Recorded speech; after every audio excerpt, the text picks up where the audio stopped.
Dear child, please to fancy, if you can,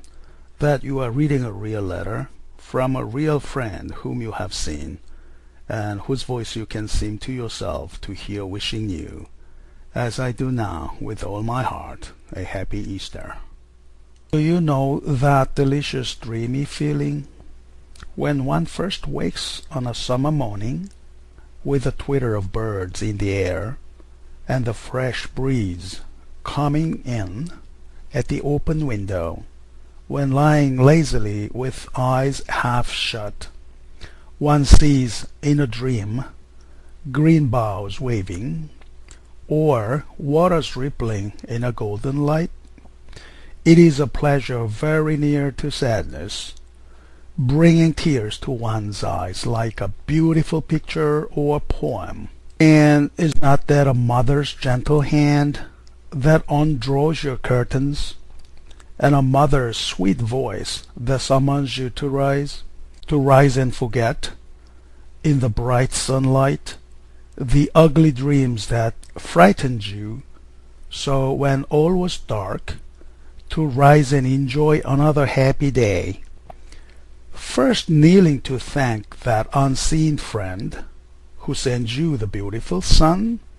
Are these strange words from a writer of such tales as Alice? And is this a strange letter to find in a book of nonsense? It may be so. Some perhaps may blame me for thus mixing together things grave and gay. Others may smile and think it odd that anyone should speak of some things at all, except in church and on a Sunday. But I think, nay, I'm sure,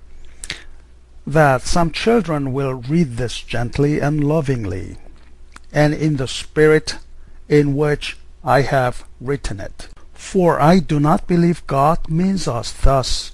to divide life into two halves, to wear a grave face on Sunday, and to think it out of place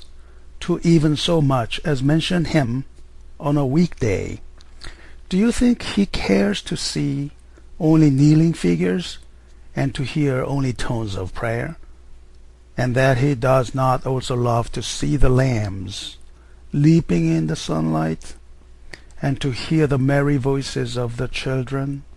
as they roll among the hay? Surely their innocent laughter is as sweet in his ears as the grandest anthem that ever rolled up from the dim religious light of some solemn cathedral. And if I have written anything to add to those stores of innocent and healthy amusement that are laid up in books for the children I love so well, it is surely something I may hope to look back upon without shame and sorrow, as how much of life must then be recalled when my turn comes to walk through the valley of shadows. This Easter, sun will rise on you, dear child, feeling your life in every limb, and eager to rush out into the fresh morning air, and many an Easter day will come and go before it finds you feeble and gray-headed, creeping wearily out to bask once more in the sunlight. But it is good, even now, to think sometimes of that great morning when the Son of Righteousness shall arise with healing in his wings. Surely your gladness need not be the less for the thought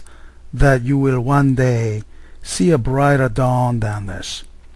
when lovelier sights will meet your eyes than any waving trees or rippling waters, when angel hands shall undraw your curtains, and sweeter tones than ever-loving mother breathed shall wake you to a new and glorious day, and when all the sadness and the sin that darkened life on this little earth